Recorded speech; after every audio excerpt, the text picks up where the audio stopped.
तो लास्ट हमारी जो बात हो रही थी कि चरक ने स्नेह की तीन मात्राएं बताई हैं, और जो प्रधान मात्रा होती है वो 24 घंटे में डाइजेस्ट होती है, 24 आवर्स के अंदर। इसका गुण है कि ये शीघ्र ही विकारों को ठीक कर देती है, दोषों का अनुकर्षण करती है, सर्व मार्ग अनुसारिणी, बल्य पुनर्नवाकारी, ये बहुत जरूरी है, ठीक है। बाकी किसको देनी है? जिन लोगों को भूख प्यास सहन करने की आदत हो, जो नित्य ही स्नेह का प्रयोग करते हैं अधिक मात्रा में। और रोगों में अगर बात कर लें तो गुल्म है, सर्पदष्ट और विसर्प, ये जरूरी है, ठीक है। बाकी मूत्र क्रच, गाढ़ वर्चस्व और उन्माद, ये कंडीशन भी है। विसर्प को क्यों फोकस रखोगे? क्योंकि विसर्प एक स्किन डिसऑर्डर है, ठीक है, तो वहां पे प्रधान मात्रा बता रखी है। जबकि आगे आप देख रहे हो मध्यम मात्रा, तो यहाँ कह रहे हैं कि कुष्ठ में प्रमेह, वातशोणित और मृदु कोष्ठी के लिए, ठीक है।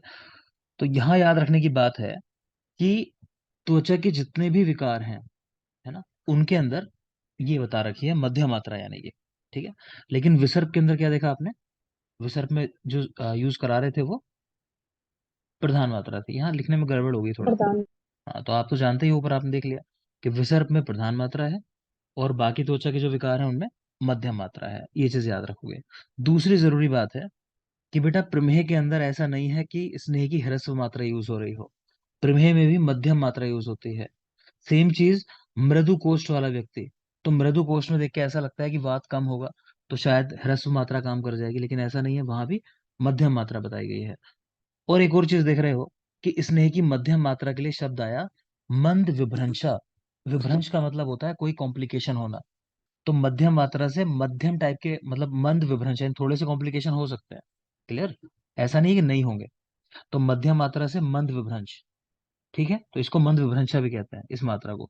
तो याद करने का एक और तरीका ये था कि माँ से मध्यम मात्रा, बाकी जो जवाब है हमारे माँ वाले, जैसे प्रमेय जिसमें माँ लेटर आता है, मृदु कोष्ठी जहां माँ लेटर आता है मृदु कोष्ठ, इसी तरह मंद विभ्रंशा किसको कहते हैं? तो जो माँ से स्टार्ट होती है, क्लियर। इसी तरह हम लोगों ने याद किया था पीछे, जब चैप्टर नंबर 11 पढ़ रहे थे, त्रिविध मार्ग रोगों के, तो उसमें देखा था आपने मध्यम रोग मार्ग, तो कौन सा था मध्यम रोग मार्ग?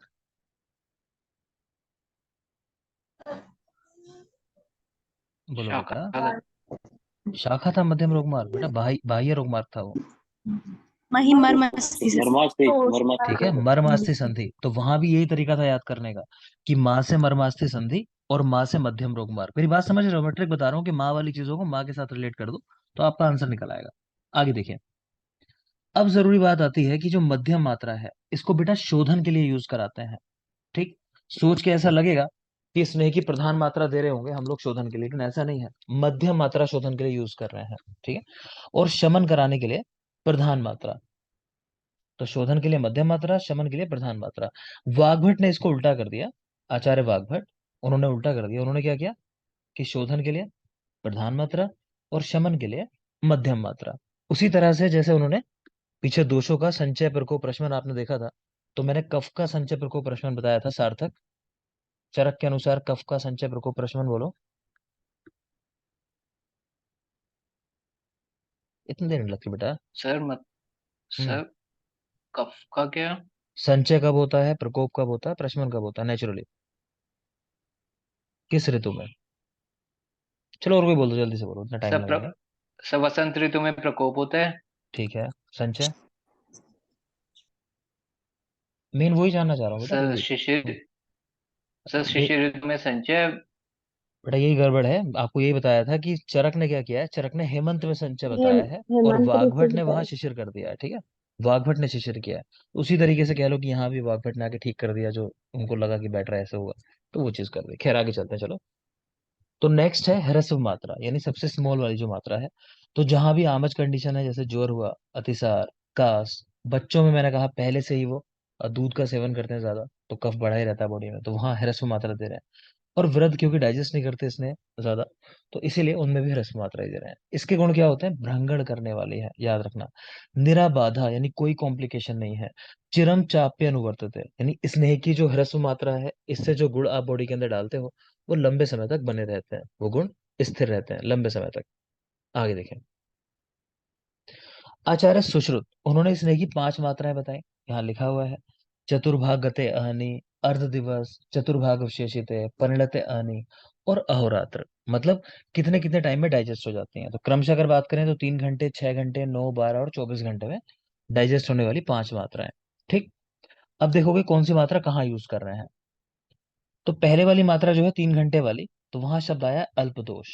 6 घंटे में मध्य दोष और 9 घंटे वाले में बहुदोष। तो क्रमशः याद कर लोगे, अल्प, मध्यम और बहुदोष। ठीक है।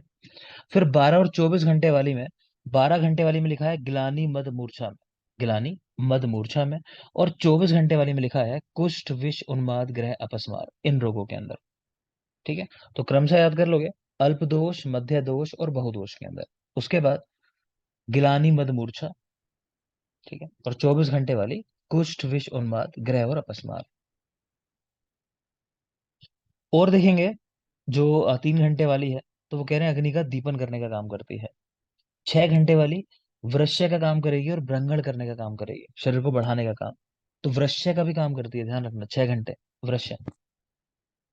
बाकी तो फिर याद ही कर लिया हम लोगों ने। अच्छा, ये जो शब्द आए हैं श्लोक के, इन पे भी ध्यान देना थोड़ा। तो पहले में लिखा है चतुर्भाग गते अहनि, यानी आहा कहते हैं दिन को और रात्रि कहते हैं रात को। अहोरात्र मिला के 24 घंटे का होता है। बाकी आहा 12 घंटे का, इसी तरह रात्रि भी 12 घंटे की। ठीक है। तो यहाँ क्या कह रहे हैं, चतुर्भाग गते अहनि, आहा का चौथा हिस्सा। ठीक है। जब चला जाए तो उसमें डाइजेस्ट होती है मात्रा। तो 12 घंटे का चौथा हिस्सा कितना हुआ, 3 घंटे। समझ आ रहा है ना। ऐसे ही अर्ध दिवस इजी है। चतुर्भाग अवशेषित है, यहाँ कह रहे हैं चौथा हिस्सा बचा हुआ है, यानी कि 9 घंटे बीत चुके हैं, 3 घंटे बचे हुए हैं। तो मतलब 9 घंटे में डाइजेस्ट होने वाली मात्रा। क्लियर। अगर श्लोक के शब्द दे तो उसको भी फोकस करना। परिणते अहनि, मतलब आहा बीत चुका है, परिणत हो चुका है, यानी 12 घंटे बीत चुके हैं। और लास्ट है अहोरात्र जा चुके हैं, यानी 24 घंटे जा चुके हैं। कोई डाउट किसी को इसमें? नहीं। अब एक चीज और है, वो समझ लोगे। ये जो 12 घंटे वाली मात्रा लिखी है ना, तो मद एक बार मूर्छा। श्लोक का पिन करना चाहिए। बेटा देखो, पहला है चतुर्भाग गते अहनि, यानी चौथा भाग जो है आहा का, दिन का, वो गते चला गया। तो कितने घंटे बैठेंगे, 12 घंटे का चौथा हिस्सा कितना बैठेगा, 3 घंटे। क्लियर। इसी तरह 9 घंटे वाले में देख रहे हो, यहाँ लिखा है चतुर्भाग अवशेषित है, यहाँ बचा कितना है खाली, अवशेष। तो कह रहे हैं चौथा भाग बचा हुआ है। तो 12 घंटे का चौथा भाग, यानी 3 घंटे बचे हुए हैं सिर्फ। 9 घंटे बीत चुके हैं। बात समझ में आ रही है, जिसमें वो स्नेह की मात्रा डाइजेस्ट हो रही है। क्लियर हुआ बेटा? सूरज, क्लियर हुआ नहीं हुआ? Yes sir, yes sir. ठीक है। तो मैं आपको ये बता रहा था, 12 घंटे वाली जो मात्रा लिखी है ना, उसमें इस तरह से भी सवाल है कहीं कहीं कि 12 घंटे वाली मात्रा सभी रोगों में दे सकते हैं, मद, मूर्छा और गिलानी को छोड़कर। ठीक है। तो इसमें आचार्यों में मतभेद है कि क्या कहना चाहते हैं वो एग्जैक्टली। तो आप शब्द को याद रखना। अगर गिलानी, मद, मूर्छा शब्द दिखाई दे, चाहे वो ये पूछे कि इनको छोड़कर, चाहे वो ये कहे कि इनमें कौन सी मात्रा यूज करते हैं, आंसर आपको यही लगाना है, 12 घंटे। अलग अलग बुक्स में ये चीज अलग अलग है। ठीक है। तो इसको इस तरह ही याद रखोगे। आगे चलिए। एक श्लोक लिखा है वाग्भट का, जहां कह रहे हैं कि शारीरिक दोषों के लिए क्रमशः परम औषधियां क्या है, कि वात, पित्त, कफ के लिए। तो वात के लिए बस्ती, पित्त के लिए विरेचन और कफ के लिए वमन। इसी तरह वात के लिए तेल, पित्त के लिए घृत और कफ के लिए मधु। तो ये वाग्भट का श्लोक है, लिखना चाहो तो लिख लेना। नेक्स्ट देखिए, किस रोग में या किन रोगों में कौन सा स्नेह श्रेष्ठ होता है। तो यहाँ 4 स्नेह के नाम लिखे हैं, वही स्नेह 4 तरह के होते हैं, तेल, वसा, मज्जा और सर्दी। इस क्रम निर्धारण में हम किस तरह से याद रखेंगे कि हमारा क्रम क्या है यहाँ। तो हम ऐसे याद रखते हैं कि एक तरफ तो लिख लेंगे तेल को और एक तरफ लिख लेंगे घी को, यानी सर्पी को।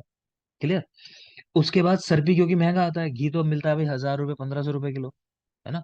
तो वो महंगा होता है, तो जिसको घी मिलेगा उसके मजे आ गए, यानी घी के पास मज्जा लिख दोगे। और तेल क्योंकि सस्ता होता है भाई, अगर लोगे तो 120, 30, 40 रुपये लीटर मिलता है, तो तेल के पास वसा लिख देंगे मतलब। तो सर्पी के पास मजा, मज्जा, मतलब कि मजे आ गए, सर्पी मिल गया। और तेल के पास वसा लिख दिया आपने। अब आप ये जानते हो कि तेल जो है वो वात कफज विकारों में अच्छा होता है, और सर्पी जो होता है वो पैत्तिक विकारों में अच्छा होता है। तो अगर मैं आपसे अब कहूं कि आप बताओ कि श्रेष्ठ कौन सा है वात कफज विकारों में, या श्रेष्ठ कौन सा है पैत्तिक विकारों में, तो सिंपल सी बात है कि अगर मैं वात कफज विकारों में बात करूं तो ऊपर लिखा हुआ है देखो श्रेष्ठ, यहाँ कि तेल श्रेष्ठ होता है। ठीक है। तो हमारा सबसे अच्छा जो हो जाएगा वो हो जाएगा तेल। तो ऊपर से नीचे की तरफ अगर आप देखोगे तो मतलब वो लेस पोटेंट है उन चीजों को ठीक करने में। यानी वात कफज विकारों में तेल सबसे अच्छा है, उसके बाद वसा, फिर मज्जा, फिर सर्दी। क्लियर। इसी तरह अगर मैं पूछूं पैत्तिक विकारों में, तो यहाँ देख रहे हो सर्पी के आगे श्रेष्ठ लिखा हुआ है, तो सर्पी बेस्ट है। उससे जैसे जैसे ऊपर की तरफ जाओगे तो वो गुणों में कम अच्छा हो जाएगा। मेरी बात समझ में आ रही है? अगर आपसे क्रम निर्धारण की बात करें कभी, तो क्रम में लगा देना। एक क्रम याद करने के लिए आपको ट्रिक बताई कि एक तरफ सर्पी लिख लिया, एक तरफ तेल लिख लिया, फिर सर्पी के पास मज्जा और तेल के पास वसा। कोई डाउट किसी को इसमें? नहीं। आगे चलें। अगला श्लोक आप पहले भी देख चुके हो, हेमंतिकम दोषम बसंते प्रभायन। अभी जो सवाल पूछा वो इससे संबंधित है, तो रेफरेंस याद रखना है बस। चरक शारीर दो का रेफरेंस है। चैप्टर नंबर 1 में आपने एक श्लोक देखा था कि पुरुषम पुरुषम वीक्ष्य सा गेयो भीषक उत्तम, कि जो प्रत्येक पुरुष को चेक करके उसका ट्रीटमेंट करता है वो श्रेष्ठ चिकित्सक है। तो वो श्रेष्ठ चिकित्सक के लिए आया है, तो याद रखोगे। और यहां भी इसी तरह की बात आई है, तासाम प्रयोगान वक्ष्यामि पुरुषम पुरुषम प्रति, कि इसका प्रयोग जो है प्रत्येक व्यक्ति को देख के उसके हिसाब से डिसाइड करना चाहिए। तो आपकी बुक्स के अंदर श्लोक नंबर 31 है बेटा। तो ये सवाल ऐसा पूछ चुका है एग्जाम में कि किसके लिए कहा गया है ये श्लोक, कि इसका प्रयोग प्रत्येक पुरुष के लिए ध्यान से आपको करना चाहिए देखकर। तो ये स्नेह के लिए कहा गया है। सामने चाहो तो लिख लो, फॉर स्नेह। ये श्लोक किसके लिए है? फॉर स्नेह। आगे देखिए, स्नेह और उसके योग्य पुरुष। तो कुछ पार्ट तो हम ऑलरेडी देख चुके हैं कि घृत सेवन से जो है ओज बढ़ता है, मान लो, है ना। फिर तेल में आपने देखा था कि योनि विकारों में, वात कफज विकारों में। वसा देखा था आपने कि भग्न किसी को हुआ हो तो वहां पर बेटर था। ठीक है। इसके अलावा जो नित्य व्यायाम करने वाले लोग हैं उनके लिए था वसा। और मज्जा देखा था हम लोगों ने, अस्थियों को बल देने वाली है। इतना सबको याद होगा। अब यहाँ देख लो कि कुछ और पॉइंट्स लिखे हुए हैं। तो घृत किसके लिए अच्छा है? तो वात पित्त प्रकृति का कोई व्यक्ति है, वात और पित्त दोनों के अगेंस्ट काम करेगा घृत। ठीक है। नेत्रों के लिए अच्छा होता है चक्षुकामा। आपको चैप्टर 1 में पढ़ाया होगा कि आचार्य चरक ने त्रिफला का प्रयोग बताया है शाम के समय, संध्या के समय, मधु और सर्पी विषम मात्रा लेके उनके साथ। वो नेत्र रसायन कहा गया। ठीक है, तो वहां से भी रिलेट कर सकते हो। तो चक्षु के लिए घृत अच्छा होता है। वृद्धों के लिए, बालकों के लिए घृत अच्छा होता है। पुष्टि करने वाला है। प्रजा कामा यानी संतान उत्पत्ति के लिए, जिन लोग को संतान न होती है उनके लिए अच्छा है। दाह, शस्त्र, विष, अग्नि पीड़ित कोई व्यक्ति हो। तो याद करने के लिए ट्रिक लिखिए कि प्रजा के चक्षु की पुष्टि घृत से होती है। प्रजा यानी प्रजा कामा, चक्षु की मतलब चक्षु कामा, पुष्टि तो पुष्टि कामा घृत से होती है, मतलब घृत सेवन से ये लाभ होते हैं। बाकी तो इजी है, याद रह जाएंगे। नेक्स्ट देखिए, तेल सेवन किसको कराना है? तो प्रवृद्ध श्लेष मेदसाह, किसी के शरीर में कफ और मेद बढ़ा हुआ हो तो उनको तेल का सेवन करना चाहिए। कफ और मेद बढ़ा हो, कृमि हो कोष्ठ के अंदर, क्रूर कोष्ठ हो, है ना, मतलब वात बढ़ा हुआ है कोष्ठ में बहुत ज्यादा। स्पेशली याद रखना क्रूर कोष्ठ, सामने ही ब्रैकेट में चाहो तो लिख लो, ऑल्सो मज्जा। तो क्रूर कोष्ठ के अंदर मज्जा और तेल दोनों बताए गए हैं, स्पेशली याद रखना। नेक्स्ट देख रहे हो, तेल का गुण लिखा है कि कृष व्यक्ति का भ्रंगण करने वाला है, स्थूल का कर्षण करने वाला है, बद विटकम कृमिघ्नम चा, संस्कारात सर्व दोष जित। याद रखेंगे, ये रख के कभी पूछ लेगा श्लोक एग्जाम में, सिर्फ लास्ट वाले वर्ड पे ध्यान दोगे। किस स्नेह के लिए कहा गया कि संस्कार से सभी दोषों को जीतने वाला है? तो आप जानते हो तेल वात और कफ के अगेंस्ट काम करता है, लेकिन अगर इसको संस्कारित कर लिया जाए पित्त हर द्रव्यों के साथ तो सभी दोषों को दूर करने वाला है। ठीक है, तो याद रखना। आपसे ऐसा पूछ सकता है सवाल कि संस्कार से सभी दोषों को जीतने वाला है, इस गुण से कौन सा स्नेह श्रेष्ठ है? तो भी आंसर तेल ही लगाओगे, जाहिर सी बात है। अगर पूछ ले संस्कारों का अनुवर्तन करने श्रेष्ठ है तो घृत है। पूछ ले कौन सा स्नेह श्रेष्ठ है तो घृत है। पूछ ले कि तेलों में कौन सा तेल श्रेष्ठ है तो तिल का तेल श्रेष्ठ है। लेकिन अगर पूछ ले कि विरेचन कराने में कौन सा तेल श्रेष्ठ है तो ग्रेड एरंड एरंड एरंड दे। तेल। ठीक है। आगे देखिए, वसा सेवन। तो वसा सेवन किसको करना है? वात आतप सहा, ये चार रूक्षा भार अध्वकर्षिता, कि वो लोग जो धूप में ज्यादा रहते हैं, है ना, डायरेक्ट हवा में ज्यादा काम करते हैं, उस तरह के लोग। रूक्ष हैं, अधिक भार उठाने की वजह से या ज्यादा चलने की वजह से क्रश हो गए हैं। जिनमें संशुष्क रेतो रुधिरा, निष्पीत कफ मेद सा, कफ और मेद है ही नहीं लगभग। ठीक है। रेतस और रुधिर इनकी मात्रा भी कम हो गई है। पीछे आपने तेल में देखा था, तेल सेवन किसको करना है? जिसके शरीर में कफ और मेद बढ़ा हुआ है। वसा के लिए बता रहे हैं जिनके शरीर में कफ और मेद है ही नहीं, मतलब बहुत कम है। उनके लिए वसा है। ठीक है। महच्चा अग्निबलम ये शाम, वसा सात्मय नरा, जिनका अग्निबल अधिक हो, तो ऐसे लोगों में कह रहे हैं वसा का सेवन। अगेन यहाँ से क्वेश्चन वगैरह नहीं आते। आप चाहो तो ये याद कर लो कि भार उठाने से, ज्यादा चलने से जो क्रश हो गए हैं उन लोग के लिए, और कफ और मेद जिनके शरीर में नहीं है उनके लिए वसा है। लास्ट है मज्जा सेवन। तो दीप्त अग्नि वाले लोगों को, जो क्लेश सहन कर सकते हैं उनको, घस मरहा मतलब जिनको भूख ज्यादा लगती है, इस शब्द का मतलब है अधिक भूख जिसको लगती है, स्नेह का सेवन करने वाले, वात आर्तः यानी वात से ग्रस्त हो, वातिक रोग होते हो जिनको अधिक, और क्रूर कोष्ठ वाले, तो आप देख ही चुके हो क्रूर कोष्ठ तेल मज्जा दोनों है। ट्रिक इसको याद करने की कि क्रूर दाता मजे में घिस के मर गया, है ना, कि दाता कोई बहुत क्रूर व्यक्ति था, इतना क्रूर था कि उसको जब मारा जा रहा होगा घिस के, तो वो तब भी उसने दिखाया नहीं कि मुझे दर्द हो रहा है, कि मजे से घिस के मर गया कि हाँ मुझे कोई फर्क नहीं पड़ता। तो क्रूर दाता, क्रूर यानी क्रूर कोष्ठ के अंदर, दाता यानी दीप्ताग्नि के लिए लिखा हुआ है, मजे से घिस मरा, तो मजा यानी मज्जा, घस घिस मरा मतलब घस मरा, ऐसा करके तो आप देख लेना। तो ये चारों स्नेह के यूज हैं। नेक्स्ट चले,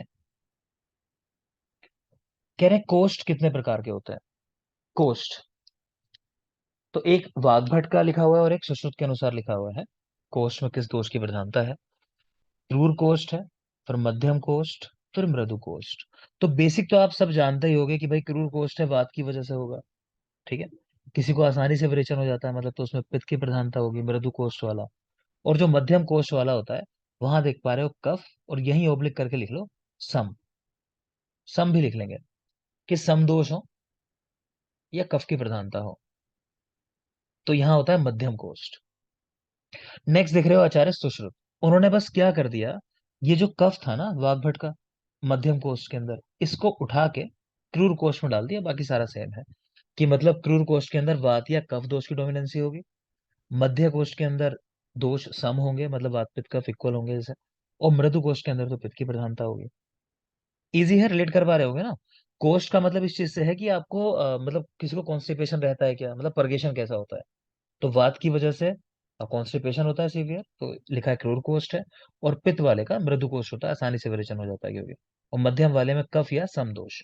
सुश्रुत ने कफ को उठा के क्रूर कोष्ठ में कर दिया, बाकी सारा उनका सेम ही है इनके जैसा। नेक्स्ट आ जाएंगे, कुछ यहाँ शब्द लिखे हुए हैं, जैसे एक घसमरा शब्द आया अभी, कि जिसको अधिक भूख लगती है, तो ऐसे ही कुछ और शब्द यहाँ लिखे हुए हैं, देख लोगे। एक लिखा हुआ है दंदशूक, दंदशूक, ये पित्त प्रकृति वाले के लिए आया है, इसका मतलब यही है अधिक खाने वाला व्यक्ति। दंदशूक तो पित्त प्रकृति में मिलेगा आपको देखने को, सुश्रुत ने दिया है, तो अधिक खाने वाला व्यक्ति। इसी तरह एक शब्द मिलेगा बहुभुग, देख पा रहे हो बहुभुग, तो मतलब इसका भी सेम ही है, वात प्रकृति वाले में आया है, लेकिन ये है ना वाग्भट ने दिया है कि वात प्रकृति वाला व्यक्ति बार बार भोजन करता है। ठीक है, बहुभुग यानी अधिक बार भोजन करना, छोटे छोटे अमाउंट में लेगा चाहे, लेकिन लेगा बहुत बार। फिर एक वर्ड है बहवाशी, ये बहनाशी नहीं है, बहवाशी है। मैं लिख दे रहा हूँ स्क्रीन पे भी।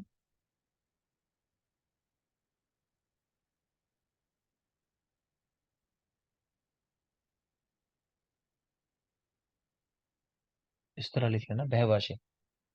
तो मतलब इसका भी वही है कि कहते हैं ना कि वहशियों की तरह खाना खाता है वो, मतलब कि बहुत जैसे लोग पागलों की तरह खाने लगते हैं, उस तरह वाली बात है। तो ये कहाँ कहाँ है, मुखमंडिका नामक बाल गिरह, पिशाच गिरह और शैजकास, तो समझ भी आ रहा होगा, राक्षसों के नाम लिखे हैं, मुखमंडिका, है ना, पिशाच गिरह, तो भूत प्रेत ऐसे ही खाते हैं ना पागलों की जैसे, तो वैसे लिखा हुआ है। और शैजकास के अंदर भी ये लक्षण है। नेक्स्ट है स्नेह का प्रकर्ष काल, मतलब आपने किसी व्यक्ति को स्नेहपान कराया, तो उसकी एक टाइम लिमिट है कि बेटा कम से कम उसको 3 दिन स्नेहपान कराना है, अधिक से अधिक 7 दिन स्नेहपान कराना है। मान लो किसी व्यक्ति को 7 दिन में भी आपको लक्षण ना मिले कि हाँ स्नेहन हो गया इसका, तो क्या करना होता है, फिर डिसकंटिन्यू करते हैं और दोबारा से प्लानिंग करते हैं। ये सवाल पूछा जाता है कि 7 दिन में भी किसी व्यक्ति को स्नेहपान के लक्षण नहीं आ रहे हैं, मतलब स्नेहन के लक्षण नहीं आ रहे, तो अब क्या करोगे। तो आंसर है इस बात का कि स्नेहपान को डिसकंटिन्यू करेंगे और दोबारा से युक्ति करेंगे, और दोबारा से सोचेंगे कि हमने कहाँ गलती की है, कहीं ऐसा तो नहीं कम मात्रा से शुरू कर लिया हम लोगों ने। ठीक है ना, तो याद रखना इस बात को भी। तो वही लिखा है, स्नेह का प्रकर्ष काल कम से कम 3 दिन, अधिक से अधिक 7 दिन। तो समझ आ रहा होगा 7 दिन किसके लिए होगा, क्रूर कोष्ठ वाले जो है मान लो उन लोगों के लिए, और जो ये मृदु कोष्ठ वाले हैं उनके लिए 3 दिन में ही हो जाएगा स्नेहन। सर तो यहाँ लिख, हाँ बेटा। सर ये जो ऐसे लास्ट टाइम ऐसे काट के लिखा हुआ है, आपने लास्ट टाइम ऐसे कराया था कि जो बहुभुगता, उसमें वात प्रकृति की जगह पित्त प्रकृति सुश्रुत के अकॉर्डिंग, और एक बहुभुज करके लिखवाया था वाग्भट के अकॉर्डिंग वात प्रकृति। हाँ नहीं, बस इतना ऐसा ही कह रहे हो, एक डिफरेंस है यहाँ पे, कर लो बेटा। बहुभुग की जगह बहुभुज लिख लो, सही कह रहे हो, बहुभुज है, बहुभुज है, उसको भूख की जगह भुज कर लो, बस इतना है, बाकी तो ठीक ही है। ये बहुभुग नहीं है, बहुभुज है, ये डिफरेंस है, सही कह रहे हैं, ये कराया होगा लास्ट टाइम, बहुभुज। ठीक है, भुजा जो होती है ना, ऐसे वर्ड भुज, भुज का मतलब 12 भोजन करने वाला, मतलब वही है।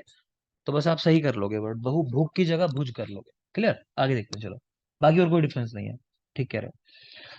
आगे देखिए, नेक्स्ट कह रहे हैं कि 3 दिन जो है वो मृदु कोष्ठी के लिए है, 5 दिन मध्यम कोष्ठी के लिए है, और 7 दिन क्रूर कोष्ठी के लिए है, ऐसा भोज का मत है। जनरली इसको पूछना नहीं है भोज वाले को, आप बेसिक याद रखो, 3 और 7 दिन, कम से कम 3, अधिक से अधिक 7। 7 दिन के बाद स्नेह 7 में हो जाता है, कहने का मतलब कोई फर्क नहीं है आप कितना स्नेहपान करा रहे हैं, तो इसीलिए डिसकंटिन्यू करा दिया जाता है। तो 7 दिन के बाद स्नेह 7 में हो जाता है।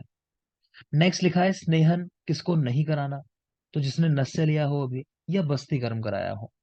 ठीक है, तो एक सिंपल सा लॉजिक है, चाहो तो लिख लो यार, कि एक साथ 2 मार्गों से स्नेह का प्रयोग नहीं कराते, ऐसा लिख लो आप बस, कि एक साथ 2 मार्गों से स्नेह का प्रयोग नहीं कराते। क्या आप मान लो किसी को ओरली भी दे रहे हो और साथ बस्ती भी दे रहे हो, तो ऐसा नहीं करना है, मतलब मना कर रहा है। तो स्नेह के योग्य पुरुष कौन है, तो जो नस्य ले रहा हो या जिसने बस्ती ली हो, तो उनके बाद जस्ट स्नेहपान नहीं कराना। तो आपको मैंने बताया कि एक साथ 2 मार्गों से स्नेह नहीं देना है, क्योंकि नस्य में भी स्नेह दिया जाता है और बस्ती में भी स्नेह दिया जाता है। नेक्स्ट आ जाएंगे अति स्निग्ध व्यक्ति के लक्षण। तो लिखा है पुरुषस्य अविपक्वता, कोई खास नहीं है। सुश्रुत देखो, उन्होंने कुछ पॉइंट्स लिखे हैं, वो जरूरी है।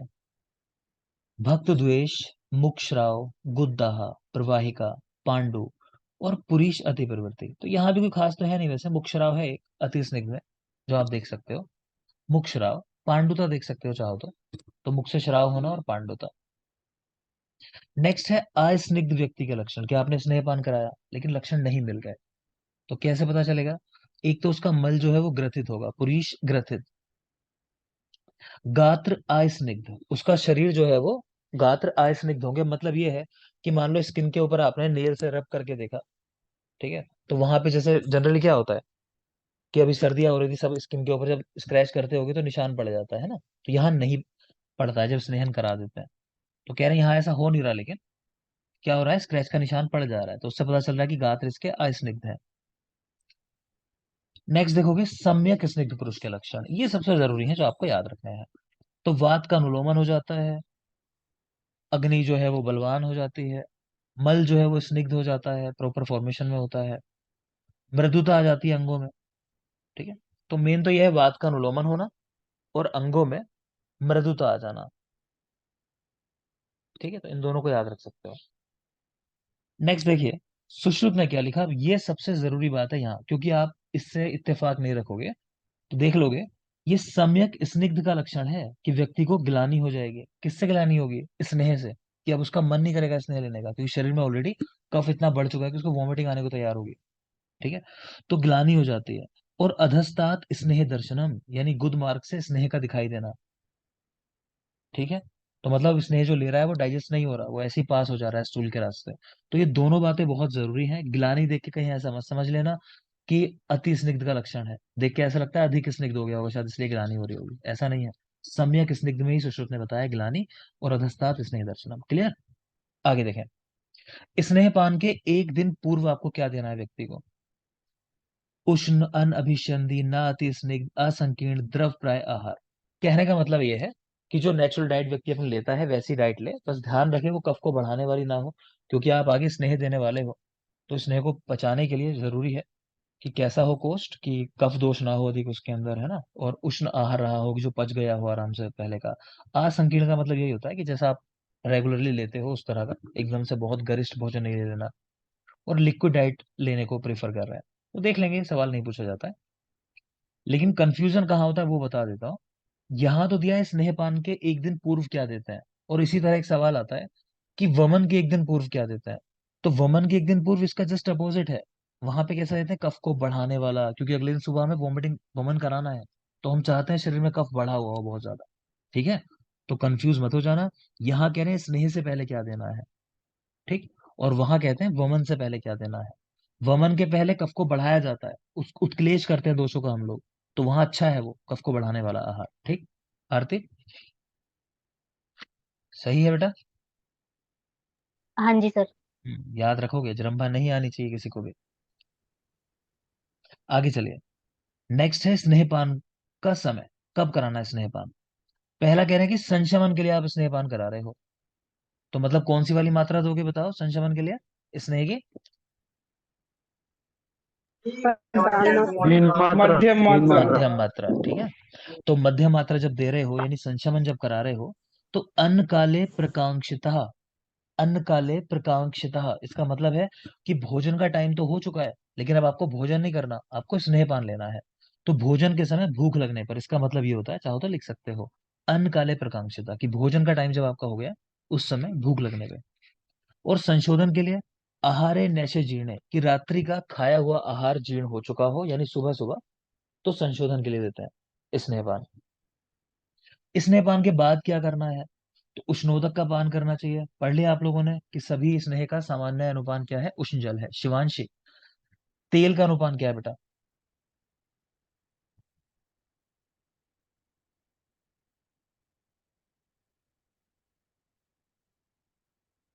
शिवांशी बेटा, आपकी साइड से कुछ समस्या है माइक में, आप देख लेना, आपके डिवाइस से आवाज नहीं आती है बेटा, या तो उसको रिमूव कर दो तब बोलो, आवाज नहीं आती उधर से। ठीक है, इसको ठीक कर लो बेटा, आवाज आती नहीं है आपकी। अ, कुछ गड़बड़ है आपकी साइड से, है ना। अभी बहुत ज्यादा शोर आता है। सार्थक, आप बताओगे बेटा।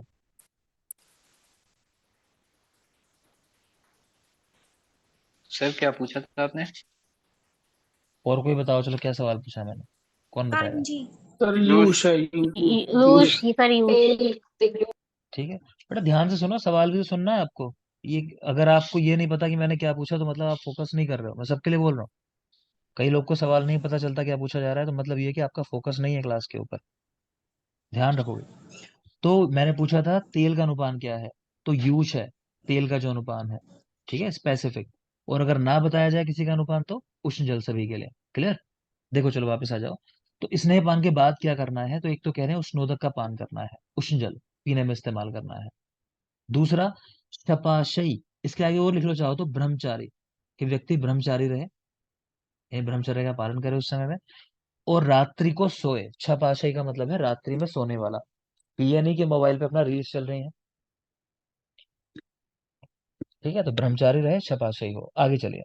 पहचान बता रहे हैं कि मृदु कोष्ठी कौन व्यक्ति होता है, कि जिसको त्रिफला, पीलू या मद्य से ही विरेचन हो जाए। मतलब आप जो सिंपल ट्रीटमेंट देते हो व्यक्ति को, वो किसके लिए है, मृदु कोष्ठ वाले के लिए। त्रिफला ऐसा नहीं है कि किसको सीवियर कॉन्स्टिपेशन है वहां लाभ कर देगा, कुछ नहीं होने वाला, देखा भी होगा आपने।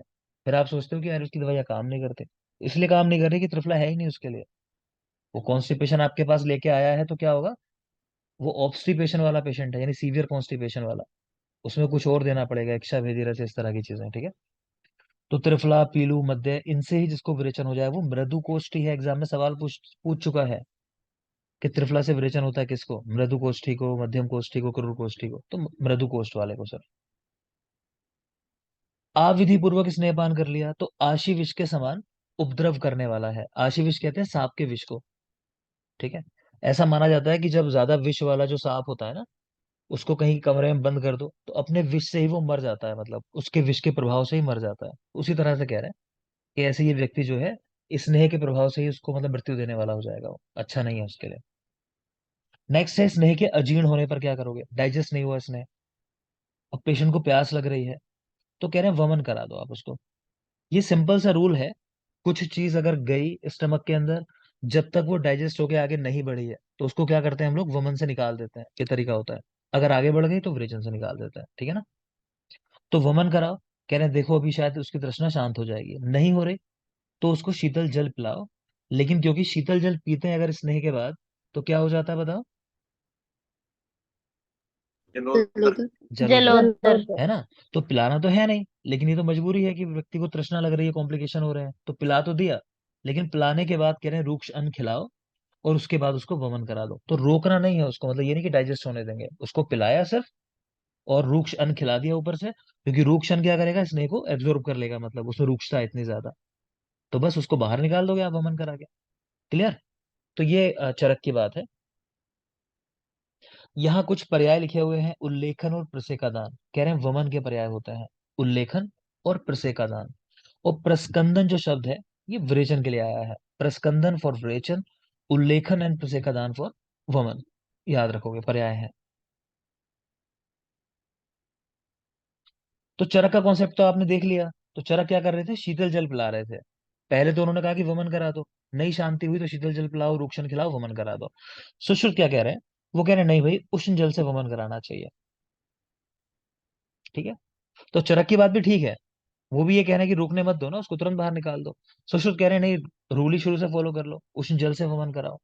वाग्भट ने दोनों की बात मिला दी। वो क्या कह रहे हैं, ध्यान से नीचे देखोगे, नीचे के जो पॉइंट लिखे हैं, कह रहे हैं यदि स्नेहपान अजीर्ण से बलवान तृष्णा उत्पन्न हो, तब शीतल जल से सिर और मुख को धोकर स्नेह का वमन करा दें। पहले एक नॉर्मल बात लिखी उन्होंने, फिर क्या कह रहे हैं, यदि तृष्णा शांत ना हो, तब शीतल जल और रूक्ष अन्न खिलाकर वमन करा दें। तो यहाँ चरक वाली बात कह दी देखो। फिर दूसरी लाइन में कह रहे हैं, लेकिन अगर व्यक्ति वात या कफ प्रकृति वाला है या समदोष वाला है, तो उसको उष्ण जल से वमन कराएं। तो दोनों बातें कह दी, चरक और सुश्रुत दोनों की बातें मिला दी, बस लॉजिक दे दिया उसके पीछे कि वात कफ दोष हो व्यक्ति की, प्रकृति जो है, तो उष्ण जल से वमन कराओ। ठीक है। नेक्स्ट कह रहे हैं, चरक ने कहा साम दोष युक्त होने पर पैतृक विकार में शुद्ध घृतपान ना कराएं। तो बात यह है कि घृतपान कराया जाता है पैतृक विकारों में, लेकिन यहाँ ये कह रहे हैं कि अगर साम दोष हो ना, तो वहां भी घृतपान नहीं कराना है। अगर आप साथ में देख रहे हो आम जुड़ा हुआ है अभी, तो पहले क्या कराना है, डाइजेशन कराओगे उस आम का, उसके बाद ही घृतपान कराओगे। स्नेह के कितने कॉम्प्लिकेशंस हो सकते हैं, नंबर लिखे हैं 19, आपसे पूछे नहीं जाएंगे तो जरूर नहीं है, चाहे याद करो चाहे ना करो। नेक्स्ट है स्नेह व्यापक की क्या क्या चिकित्साएं हो सकती हैं। तो एक तो है काल प्रतीक्षणम, किस समय का वेट करो, अपने आप डाइजेस्ट हो जाएगा। तक्रारिष्ट का प्रयोग, तक्र मैंने बताया था आपको रूक्ष होता है, ठीक है, तो उस तरह सोच सकते हो तक्रारिष्ट। रूक्ष अनपान का सेवन कराना। मूत्र का प्रयोग, मूत्र उष्ण होता है, स्नेह को पचा देगा। इसी तरह त्रिफला का प्रयोग कि विरेचन से निकाल दो जो रह गया बॉडी के अंदर। ठीक है। चरक के एक दो पॉइंट लिखे हुए हैं। अच्छा बेटा, चैप्टर ये बचा हुआ है अभी, अभी इसमें समय लगेगा, है ना, इस टाइम आज के लेक्चर का खत्म हो गया है, तो अभी इसमें थोड़ा सा समय और जाएगा। तो इतना ही रखते हैं आज के लिए, कोई बात नहीं। अभी आपका टेस्ट भी है परसों। सब लोग मुझे याद से अपनी आईडी और फोन नंबर भेज दोगे, है ना, पर्सनली भेज दो चाहे ग्रुप में भेज दो। फिलहाल एक ब्रेक लेंगे, वापस आओ, उसके बाद भैंस जाए कंटिन्यू करेंगे, भैंस जाए ब्रेक के बाद 5 मिनट्स। Thank you.